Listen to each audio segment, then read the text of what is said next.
मंडळी, राजकारणात नैतिकता आहे का किंवा कोणते राजकारणी नैतिकतेच्या आधारावर निर्णय घेतात किंवा राजकारण करतात असे काही प्रश्न मनात आले तरी आपण तसे 10-15 राजकारणी सांगू शकणार नाही। असो, त्या प्रश्नाच्या जास्त खोलात न जाता एका गोष्टीशी तुम्ही मात्र नक्कीच सहमत असाल आणि ती म्हणजे आज महाराष्ट्राच्याच नाही तर देशातल्या कोणत्याही कानाकोपऱ्यात तुम्ही गेलात तर तिथं तुम्हाला नैतिकतेची भाषा करणारे शेकडो राजकारणी दिसतील।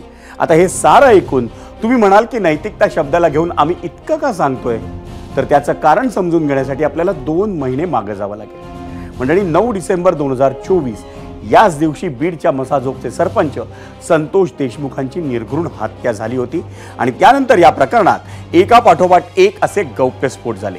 इतकंच नाही तर मुख्य आरोपीचं नाव हे थेट अन्न आणि नागरी पुरवठा मंत्री धनंजय मुंडेंसोबत जोडलं गेलं आणि या सगळ्या घडामोडीत विरोधकांपासून मित्रपक्षातल्याही नेते मंडळींनी एकाच शब्दाचा वापर करून धनंजय मुंडेंच्या राजीनाम्याची मागणी केली आणि तो शब्द होता नैतिकता। आता धनंजय मुंडेंचे नेते कोण, तर राष्ट्रवादी काँग्रेसचे अध्यक्ष अजित पवार। ते आता महाराष्ट्राचे उपमुख्यमंत्री आणि बीडचे पालकमंत्री आहेत। याच अजित पवारांनी सिंचन घोटाळ्याचा आरोप झाला तेव्हा त्यांनी नैतिकतेच्याच आधारे राजीनामा दिल्याचा इतिहास महाराष्ट्रानं पाहिलाय आणि आताही सरपंच संतोष देशमुख हत्या प्रकरणात आरोप सुरू झाल्यानंतर याच नैतिकतेच्या आधारावर धनंजय मुंडेंनी राजीनामा द्यावा ही मागणी जवळपास सगळ्या विरोधकांनीही केली आहे। आता अजित पवारांनी त्याच नैतिकतेच्या आधारे धनंजय मुंडेंना राजीनामा देण्याचा अप्रत्यक्ष सल्ला दिला। वास्तविक याच अजित पवारांनी अगदी पहिल्या दिवसापासून आपली भूमिका अत्यंत स्पष्ट ठेवत मुंडे जर दोषी असतील तरच कारवाई करणार हा पवित्रा घेतला होता। अगदी मंत्रिमंडळाच्या बैठकीपासून राष्ट्रवादी काँग्रेसच्या बैठकांपर्यंत धनंजय मुंडेंना कोणतीही वेगळी ट्रीटमेंट देण्यात आली नाही। पण नुकत्याच जाहीर झालेल्या राष्ट्रवादीच्या कोर कमिटीत धनंजय मुंडेंची वर्णी लागली आणि त्यांना पक्षात प्रमोशन देण्यात आलं आणि त्यामुळेच अजित पवारांवरच्या टीकेची धार ही वाढलेली आहे। हे सगळं सुरू असतानाच आमदार सुरेश धस आणि धनंजय मुंडेंच्या भेटीची बातमी समोर आली आणि मग काय, महायुती सरकारवर चहूबाजूने टीका वाढू लागली। या सगळ्या घडामोडींमध्ये अजित पवारांनी नाशिक दौऱ्यावर असताना काल संध्याकाळी अत्यंत महत्त्वाचं विधान केलं आणि त्याचाही आधार होती नैतिकता। पाहूयात अजित पवारांनी नेमकं काय म्हटलंय।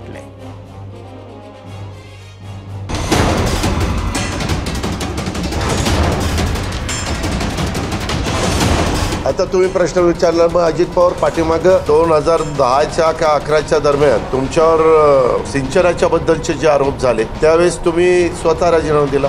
तो स्वतःचा निर्णय त्यावेळेस माझ्या सद्विवेक बुद्धीला मला ते पटलं नाही, कारण मी अतिशय स्वच्छ पद्धतीने काम केलेलं होतं। लाल बहादूर शास्त्री रेल्वे मंत्री असताना रेल्वेचा अपघात झाला तर त्यांनी राजीनामा दिला। पण त्याच्यानंतर कितीतरी रेल्वे मंत्री झाले, कितीतरी अपघात झाले, म्हणजे सगळ्यांनी दिले का राजीनामे? 26/11 त्याच्यात पण राजीनामा द्यावा लागला। आता त्यावेळेस परिस्थिती असती। आज आम्ही सारखं असं म्हणतोय, जे देवेंद्रजी असतील, मी असतील किंवा एकनाथराव असतील किंवा यामध्ये दोषी जे असतील त्यांच्यावर कारवाई त्या ठिकाणी केली जाईल। पण दादा, तुम्ही जशी हिंमत दाखवली नैतिकदृष्ट्या तुम्ही राजीनामा दिला, आरोप झाल्या आता पाटलांनी नुसतं स्टेटमेंट सुद्धा म्हणून नैतिकदृष्ट्या राजीनामा दिला, विलासरावांनी देखील असंच धडक दाखवून राजीनामा दिला होता, मग ही नैतिकता धनंजय मुंडे का दाखवत नाही असं आपण त्यांना प्रश्न विचारतो। एक मिनिट, पक्षाचे तुमच्या आमच्या असं नसतं बाळा, यामध्ये शेवटी ते तरी काही हे बघत नाहीत का? त्यांचं म्हणणं की मी ह्याच्यात दुरान्वय पण माझा संबंध नाही। इतकं काम करताय असं असताना एक पूर्ण माहिती एका मंत्र्याला वाचवण्यासाठी बदनाम होती या सगळ्या प्रकरणात। अजिबात आम्ही कशाबद्दल कोणाला वाचवणार नाही। कालही आम्ही कोणाला वाचवणार नाही, आजही वाचवणार नाही, उद्याही वाचवणार नाही।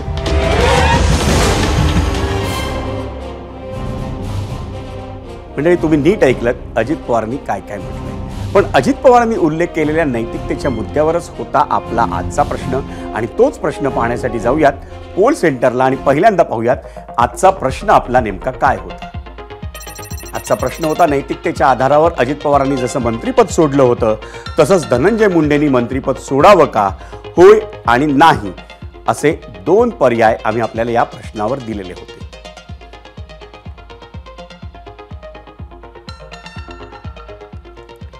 आणि या प्रश्नाच्या अवतीभोवती आपल्याला चर्चा करायची आहे. पण त्याआधी आपण जाऊयात बीडच्या मसाजोगमध्ये, जिथं सरपंच संतोष देशमुख हत्या प्रकरणात पुढील दिशा ठरवण्यासाठी ग्रामस्थांची बैठक सुरू आहे. आणि त्याच बैठकीतून आपला प्रतिनिधी गोविंद शेळके हा आपल्यासोबत असणार आहे.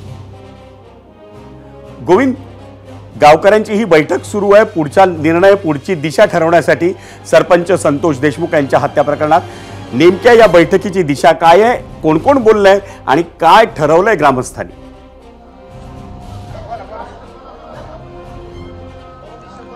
विजय सर, माझ्या मागं मी तुम्हाला ही बैठक दाखवण्याचा प्रयत्न करतो की या बैठकीमध्ये गावातील जेवढे नागरिक आहेत, ज्या नागरिकांना खरं तर वाटतं की संतोष देशमुख हत्या प्रकरणामध्ये आपली भूमिका मांडली गेली पाहिजे, ते सगळे नागरिक पुढे येत आहेत, भूमिका व्यक्त करतायत. आणि केवळ भूमिका नाही तर ही पहिली बैठक नाही आहे विजय सर. मी तुम्हाला यापूर्वीचा एक इतिहास सांगतो की याच गावामध्ये ज्यावेळेस दीड महिन्यापूर्वी एक बैठक झाली होती आणि ज्या बैठकीमध्ये खरं तर वाल्मिक कराड वर जो काही मकोका अंतर्गत कारवाई करावी ही मागणी झाली होती. त्यानंतर एक आंदोलन झालं, ज्या आंदोलनाचा उद्रेक आपण सगळ्यांनी बघितला आणि त्या आंदोलनाचाच एक भाग होता की त्या आंदोलनानंतर वाल्मिक कराडवर गुन्हा दाखल झाला. आता प्रामुख्याने जी मागणी या नागरिकांकडून होतीये ती ही आहे की कृष्णा आंधळे मागच्या 70 दिवसापासून फरार आहे, तो अद्याप पोलिसाला आढळून आलेला नाहीये. तो का आढळून येत नाहीये त्याच्या संदर्भात एक आंदोलन केलं जाईल, ज्याची दिशा काही वेळाने या ठिकाणी स्पष्ट होईल. यासोबत ज्या 2 पोलीस अधिकाऱ्यांचा कायम या प्रकरणामध्ये सहभाग असल्याचं सांगितलं जात आहे, अगदी तसा आरोप नागरिक करतायत, तो म्हणजे प्रशांत महाजन आणि पाटील नावाचे जे PSI होते, तर त्यांच्यावर कारवाई कुठली झाली, कारण त्यांची बदली झाली, मात्र त्याच्या पुढे निलंबनानंतर त्यांच्यावर कोणती कारवाई झाली याची माहिती नागरिकांना मिळत नाही. या सगळ्या अनुषंगाने या ठिकाणी ही बैठक सुरू आहे आणि काही वेळाने या बैठकीमधून काही गोष्टी निश्चित होतील, ज्यामध्ये आंदोलनाची दिशा ठरणार आहे. कारण प्रामुख्यानं गावकरी जे काही मागणी करतायत की यापुढे कृष्णा आंधळेचा यामधला सहभाग आणि त्याची न झालेली अटक या संदर्भात असेल. सगळ्यात प्रामुख्यानं आता जी भूमिका मांडली गेली त्यात एक भूमिका सुद्धा मांडली गेली होती की काही राजकीय नेते अनेक लोकांना भेटून चर्चा करतायत, याचा परिणाम संतोष देशमुख हत्या प्रकरणावर होईल का अशी चर्चा आपण करतोय. पण नागरिकांचं म्हणणं असं आहे की कुणीही कुणाला भेटलं तरी या प्रकरणामध्ये गाव विशेषतः मसाजोगकर जे काही मागणी करतायत त्यात कुठलाही फरक पडणार नाहीये. आणि विशेष उल्लेख होतोय तो म्हणजे मनोज जरांगे पाटील यांचा. मनोज जरांगे पाटील हे नेतृत्व करतील या सगळ्या गोष्टीचं आणि करत असताना सगळं गाव त्यांच्या सोबत असेल असंही सांगितलं जात आहे. विजय सर, धन्यवाद गोविंद या सविस्तर माहितीबद्दल. तर आपण पाहत होतो की मसाजोगमध्ये तिथल्या गावकऱ्यांची बैठक सुरू आहे. सरपंच संतोष देशमुख यांच्या हत्या प्रकरणाचा तपास लावण्याची मागणी तर होतेच आहे, पण कृष्णा आंधळे जो या प्रकरणातला एक आरोपी आणि तो फरार आहे, त्याला अजून अटक का नाही असा देखील प्रश्न तिथं उपस्थित झाला आहे, ज्याची माहिती आपल्याला आत्ता गोविंद शेळकेने दिली. वळूयात पुढच्या मुद्द्याकडे. मंडळी, बीडमधून आता आपण थेट जाऊयात आपल्या गेस्ट सेंटरला आणि या संपूर्ण प्रकरणावर आपण चर्चा करणार आहोत. त्यासाठी आपल्यासोबत गेस्ट सेंटरला ठाकरेंच्या शिवसेनेच्या उपनेत्या सुषमा अंधारे आणि OBC बहुजन पक्षाचे अध्यक्ष प्रकाश शेंडगे देखील आहेत. सामाजिक कार्यकर्त्या अंजली दमानिया या देखील थोड्याच वेळात आपल्यासोबत असतील. पण पहिल्यांदा या मी 2 मान्यवरांचं स्वागत करतो. अंजली दमानिया देखील या चर्चेत सहभागी झाल्या आहेत. प्रकाश शेंडगेजी, सुषमा अंधारेजी आणि अंजली दमानियाजी, आपलं तिघांचंही स्वागत आहे. मला पहिला प्रश्न खरं तर अंजली दमानियांना विचारायचा आहे. तुम्हाला माझा आवाज ऐकू येतोय? हो, अगदी व्यवस्थित येतोय. अंजली दमानियाजी, अजित पवारांनी पुन्हा एकदा आपली भूमिका स्पष्ट केली आहे. ते म्हणत होते 2010 साली 11 साली मी सिंचनाच्या प्रकरणात राजीनामा दिला होता, पण असं आपण प्रत्येकाकडून मागू शकतो का असा प्रश्न ते करतायत. आणि त्यांनी लालबहादूर शास्त्रींचं उदाहरण दिलं. त्यानंतर अनेक रेल्वे अपघात झाले, अनेक रेल्वे मंत्री झाले, पण कुणीही राजीनामा दिलेला नाही. मग धनंजय मुंडेंचा राजीनामा मागितला जातोय, तो विचार त्यांनी करावा असं त्यांचं म्हणणं आहे. कसं आहे की मी जेव्हा अजित पवारांना भेटले आणि ते तेव्हाच्या त्या वेळेपर्यंत माझ्याकडे ऑफिस ऑफ प्रॉफिट याचे सगळे कागदपत्र होते आणि ते मी त्यांना दाखवले आणि प्रत्येक कागद त्यांनी अतिशय गंभीरतेने बघितला.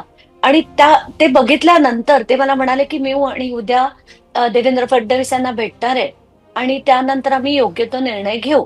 आता हे ऐकल्यानंतर मला अपेक्षा होती की काहीतरी निर्णय होईल, पण त्याच्या दुसऱ्या दिवशी असं सांगण्यात आलंय की आम्ही पुढे आता मुख्यमंत्री म्हणतील. मुख्यमंत्र्यांना विचारलं तर अजित पवार सांगतील, कारण त्यांच्या पक्षातले ते काय माझ्या पक्षात नाही आहेत.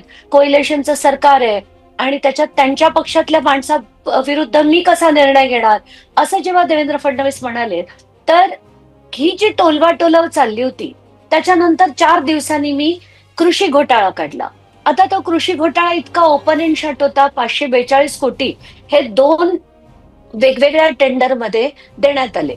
खरं तर हे थेट शेतकऱ्यांच्या खात्यात जायला हवे होते, पण तसं न होता मोठ्या प्रमाणावर याच्यात कसा भ्रष्टाचार झाला या सगळ्या गोष्टी मी मांडल्या. पण आपण हे सगळं होताना बघतोय की काल अजित पवार जे म्हणाले ते अतिशय इंटरेस्टिंग होतं. म्हणजे ते म्हणतात की जेव्हा सिंचन घोटाळा झाला, माझ्यावर आरोप झाले, तेव्हा मी नैतिकतेच्या आधारे राजीनामा दिला होता. म्हणजे त्यांनी आता धनंजय मुंडेंनी ठरवावं त्यांना काय करायचंय. याचा अर्थ धनंजय मुंडेंना जर नैतिकता असेल तर ते राजीनामा देतील आणि नैतिकता नसेल तर ते राजीनामा देणार नाहीत. हे स्पष्ट त्यांनी मांडलं. आणि एवढंच नाही, त्यांनी इतर जी उदाहरणं दिली ते ऐकून गंमत वाटते की एवढी उदाहरणं तुम्ही देताय, तुम्हीही दिलं होता, सगळ्यांनी दिलं असं तुम्ही म्हणताय, मग आज धनंजय मुंडे का देत नाहीयेत आणि त्यांनी दिला नाही. हाच मुद्दा घेऊन मी सुषमाजींकडे जातो. सुषमाजी, अंजनी दमानी यांनी जे सांगितलं किंवा त्यांनी वारंवार जी मागणी लावून धरली, त्यानंतर हा चेंडू एकमेकांच्या कोर्टात ढकलला जातोय का? फडणवीस म्हणतात, अजित पवार बघतील का? त्यांचे अध्यक्ष आहेत अजितदादा म्हणतात मुख्यमंत्री बघतील, आणि धनंजय मुंडे म्हणतात की मुख्यमंत्री आणि उपमुख्यमंत्री निर्णय घेतील. नेमकं काय चाललंय या प्रकरणात? मला असं वाटतं की या सगळ्या प्रकरणामध्ये मी पहिल्या दिवसापासून सांगते की संतोष देशमुखांची हत्या ही राजकीय इष्टापत्ती म्हणून भाजपाकडून वापरली जाते.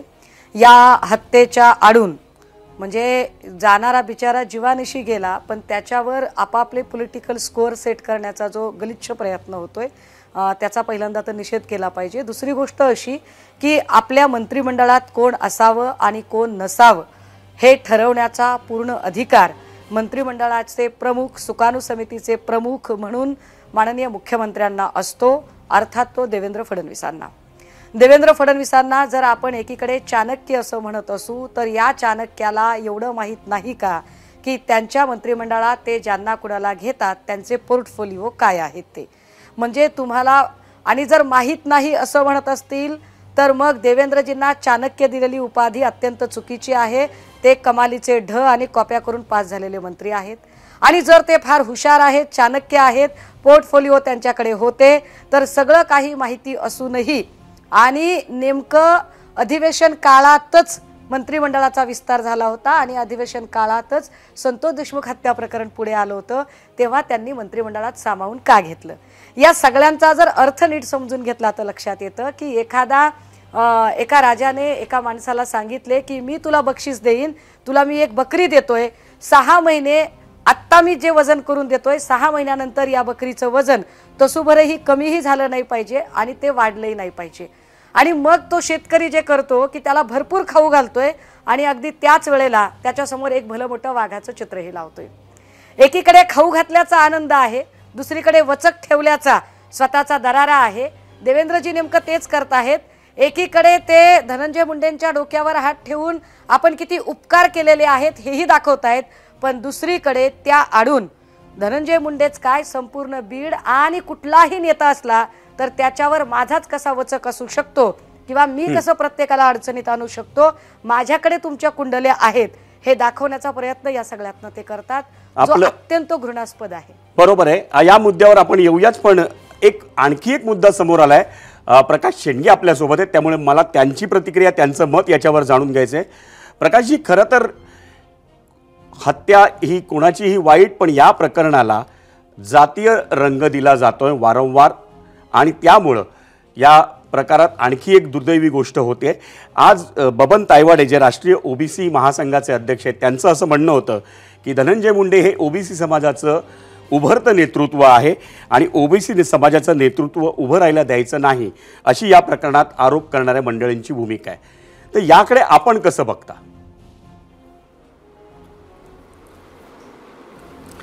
नाही, सर्वप्रथम संतोष देशमुखांची जी हत्या झालेली आहे, निर्गुण हत्या झालेली आहे, त्याचं समर्थन कुणीही करणार नाही. आमची ओबीसी संघटना म्हणून आमची भूमिका हीच आहे की ते जे मारेकरी आहेत त्यांना कडक म्हणजे कठोर शासन त्यांना झालं पाहिजे, फाशी शिक्षासुद्धा झाली गेली पाहिजे. ही भूमिका आपल्या सगळं ओबीसी संघटनांची आहे. कारण शेवटी गुन्हेगार हा गुन्हेगार असो, त्याला कुठली जात नसते आणि म्हणून गुन्हेगाराकडे त्याच्या जातीच्या चष्म्यातून न पाहता एक गुन्हेगार म्हणून पाहिलं गेलं पाहिजे. आणि माझ्यामध्ये धनंजय मुंडेंनी सुद्धा तीच भूमिका घेतलेली आहे की जे मारेकरी असतील त्यांचा ताबडतोब शोध लावून त्यांना फाशी शिक्षा द्यावी, ही भूमिकासुद्धा स्वतः धनंजयनी सुद्धा ती भूमिका घेतलेली आहे. मग हा तपास जो आहे, हा तपास आता एक यंत्रणा करत आहे. त्या माध्यमातून समजा कोणी दोषी आलं, म्हणजे त्यामध्ये धनंजय मुंडे असतील किंवा आणि कुणी असतील, जे कोणी दोषी त्या तपासात असतील त्यांच्यावरती कारवाई ही होणारच आहे आणि ती झाल्याशिवाय राहणार नाही. पण आता तसं काहीच नाही, कंप्लेंट नाही, तपासात त्यांचं काय हे नाही आहे. साधी दादा म्हणले की साधी सुईसुद्धा अजून त्यांच्याकडून गेलेली नाही आहे. आणि मग त्याच्या आधीच त्यांच्या राजीनाम्याविषयी इतका हल्लकल्लोळ जो आहे तो कशासाठी करायचा की ते ओबीसी समाजाचे आहेत, ते वंजारी समाजाचे आहेत म्हणून त्यांना टार्गेट केलं जाते का, अशी नक्कीच भावना आमच्या सगळ्या ओबीसी समाज झालेली आहे. आणि म्हणून जोपर्यंत धनंजय मुंडे हे दोषी निघत नाही तपासामध्ये, तोपर्यंत त्यांच्यावर कुठलीही कारवाई झाली नाही पाहिजे, या मताशी आम्ही सर्व ओबीसी संघटना आम्ही ठाम आहोत. आणि बाकी प्रश्न राहिला, एखाद्या मंत्र्याचा राजीनामा घ्यायचा असेल तर आता यांनी ज्यांनी ताईंनी सांगितलं की तो अधिकार मुख्यमंत्र्यांचा आहे किंवा पक्ष म्हणून अजितदादांचा असू शकेल, तर तो त्यांचा वैयक्तिक निर्णय असेल. आता जो विषय आणखी एक सुरू झाला की आता नीतिमत्ता आणि नीतिमत्ता जो आहे तो पण एक विषय आता सुरू झालेला आहे. त्या मुद्द्यावर आपण मी तुमच्याकडे येतो, पण तुमच्या या मुद्द्यावरती अंजली दमानियांना बोलायचं आहे. अंजलीजी. नाही, कसं आहे की मला त्यांनी जे प्रश्न विचारले की ती सुई अजून धनंजय मुंडेपर्यंत येत नाहीये, त्याच्याबद्दल मला काही मुद्दे मांडायचे.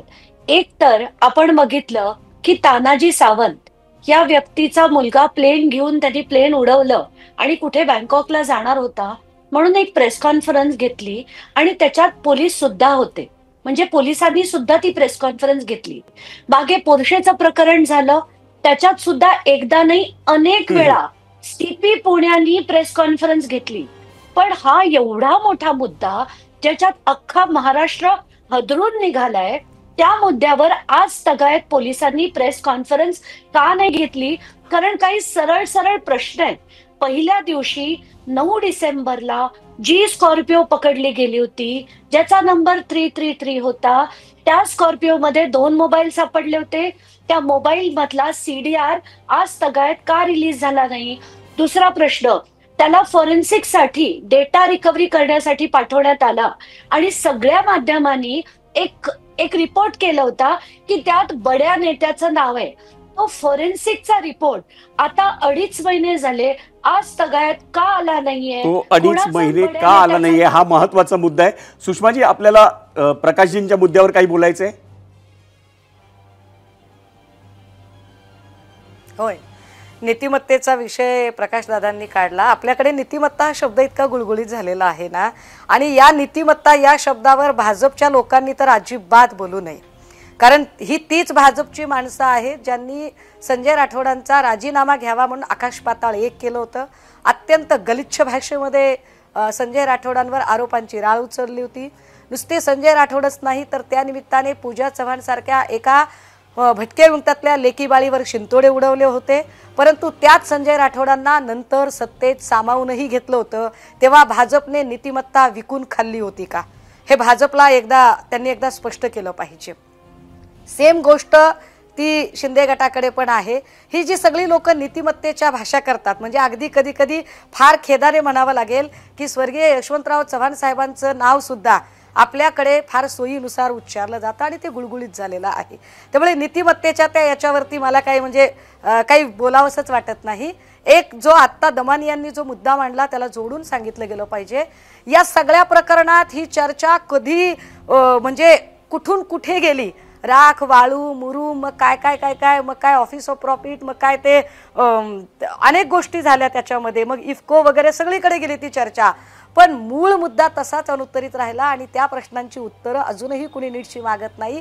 जे सांगितलं गेलं की 333 नंबरमध्ये गाडीमध्ये जे 2 मोबाईल सापडले त्याचा डेटा रिकवर झाला की नाही, आपण सगळ्यांनी दाखवलं की वाल्मिक कराडांच्या आवाजाचे सॅम्पल घेतले, ते सॅम्पल जुळले की नाही काहीच माहीत नाही. विष्णू चाटेच्या मोबाईलचं काय झालं काहीच माहिती नाही.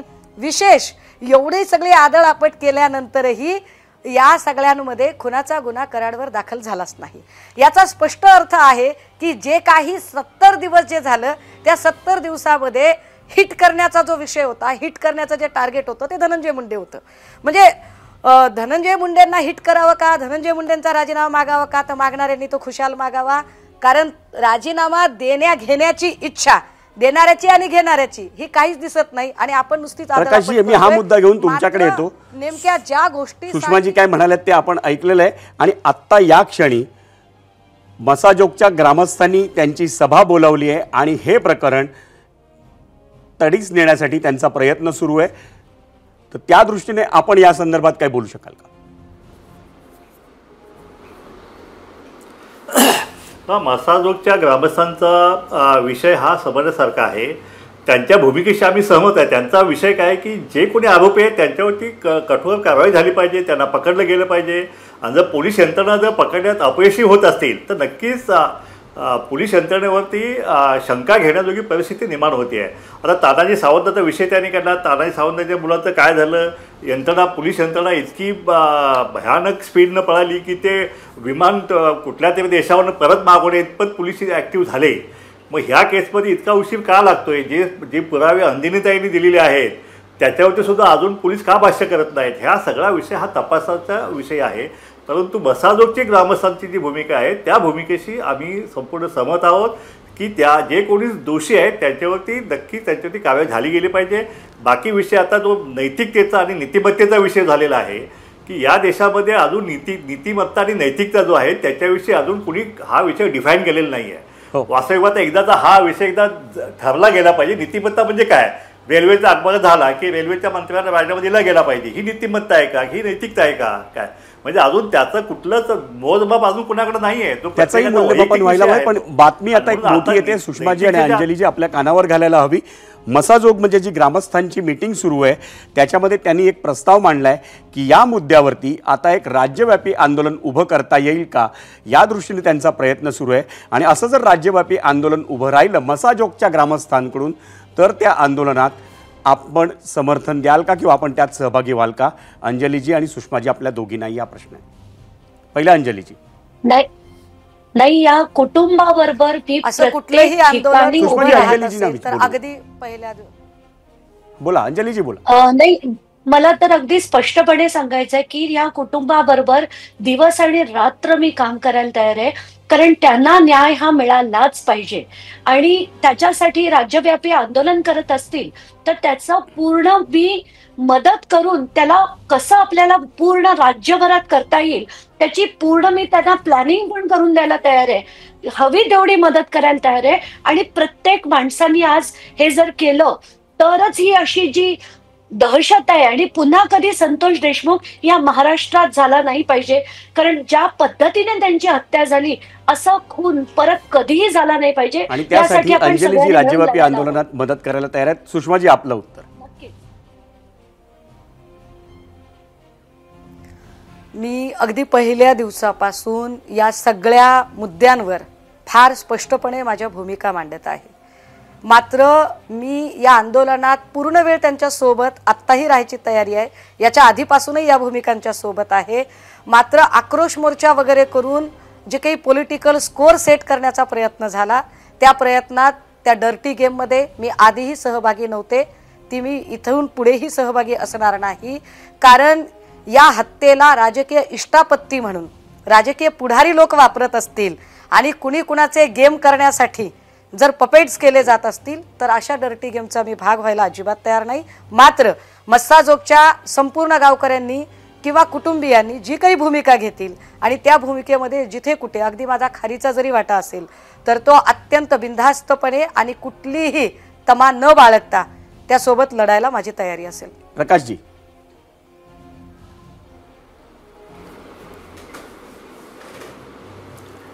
मसाजोगच्या हत्येविषयी याविषयी आम्ही स्पष्ट भूमिका केलेली आहे. आम्ही त्या कुटुंबांच्या सोबत आहोत.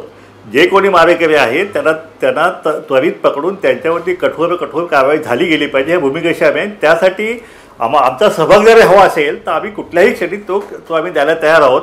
पण माझी एकच विनंती आहे की जसे आता मसाजोगच्या सरपंच हत्या झालेली आहे तसे धनगर समाजा इतर अनेक हे असे आहेत की ज्यांच्या पण खून झालेले आहेत त्याच्या विषयामध्ये कोणी काय बोलायला तयार नाही. याविषयी मी परत सविस्तर आपल्याशी बोलेन. पण खून हा कुठल्या एका जमातीचा खून झालाय म्हणून त्याच्या मागे जमातीने उभा राहावं पण ही गोष्ट आता हा महाराष्ट्राला मसाजोगचा नाहीये. प्रश्न एका खून हा वेगळ्या खून असतो, दृष्टीने खूप त्याच्या महत्वाचा आहे. कुटुंबाच्या जातीपातीच्या पलीकडे आपल्या सगळ्यांना त्याच्यात पाहिलं पाहिजे. अंजलीजी, सुषमाजी आणि प्रकाशजी, आपण तिघही या चर्चेत, या संवादात सहभागी झालात त्याबद्दल आपल्या तिघांचेही आभार. आणि आता वळूयात झिरोवरच्या प्रश्नावर एबीपी माझाच्या प्रेक्षकांनी दिलेला कौल काय सांगतो याकडे, आणि त्यासाठी जाऊयात पोल सेंटरला. आपला प्रश्न आधी पाहूया. नैतिकतेच्या आधारावर अजित पवारांनी मंत्रिपद सोडलं होतं, तसंच धनंजय मुंडेंनी मंत्रिपद सोडावं का? यूट्यूबवर एकूण मतं आली 22,000. यूट्यूबवरचा कौल सांगतोय प्रेक्षक जे होय म्हणतायत ते आहेत 86%, तर नाही म्हणणारे प्रेक्षक आहेत फक्त 14%.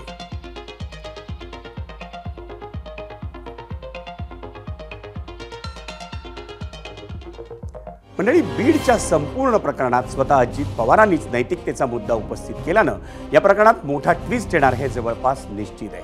सुरेश धस आणि धनंजय मुंडेंच्या भेटीनं अनेक समीकरणं बदलली आहेत. त्या पार्श्वभूमीवर पुढील दिशा ठरवण्यासाठी मसाजोगमध्ये नागरिकांची बैठक नुकतीच पार पडली आहे आणि या प्रकरणात तपास वेगानं आणि योग्य दिशेने सुरू राहणं गरजेचं आहे. तसंच समाजघातक तत्व सहभागी होऊन परिस्थिती चिघळणार नाही याची काळजी घेण्याचं आव्हान आता सरकार समोर असेल. एबीपी माझा, उघडा डोळे बघा नीट.